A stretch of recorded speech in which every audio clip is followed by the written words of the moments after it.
Jordan Cantwell, the moderator of the United Church, for this Lent has invited folks to participate in the hashtag NOTALONE campaign. It's a time for us to share stories about when we knew God was with us, reminding us of the first and last lines of the United Church Creed, "We are not alone." My favorite lines of the whole thing. There's lots of stories I could tell. Lots of stories about walking around on beaches, through the river valley in Saskatoon. But the earliest memory I have goes back to Palm Sunday, 1984. The reason I know it's Palm Sunday is because at that point, my childhood congregation always did confirmation on Palm Sunday, and this was my confirmation day.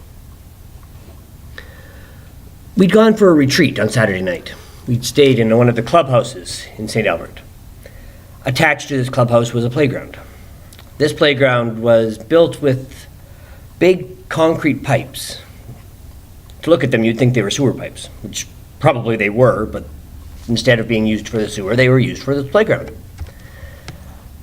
On Sunday morning, I woke up early. I tended to be an early riser, and I woke up before anybody else. And because I didn't really want to just lie around doing nothing, trying to be quiet while everybody else was sleeping, I went outside. Now that I think of it, I probably wasn't supposed to go outside, but I did anyway. That morning was very misty, and the concrete pipes just sort of showed up out of the mist. It had a very ethereal quality to it. And as I wandered around, killing time, waiting for people to wake up for breakfast, I started to pray. I can't remember why I started to pray. It just felt right. It wasn't a formal prayer. It had no liturgical words, as I might use now.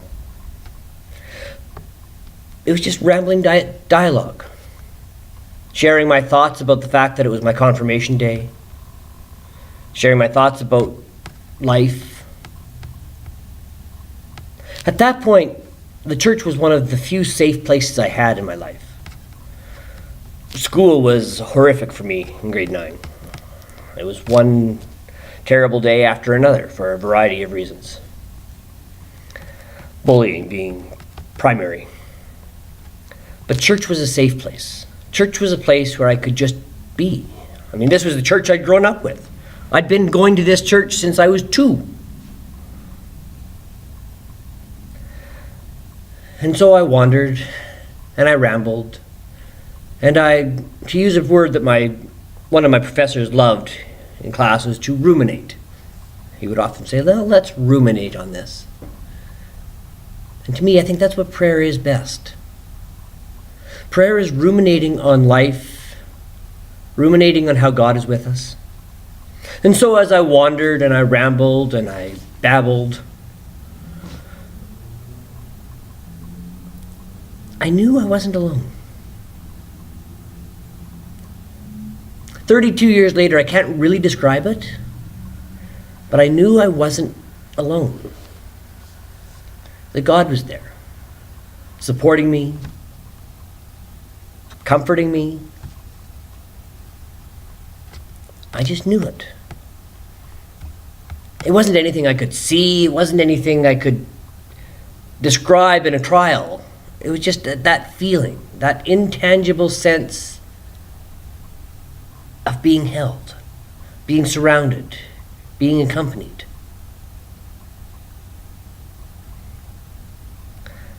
There aren't many things that a 14-year-old is going to remember when he's 46. That's one of them.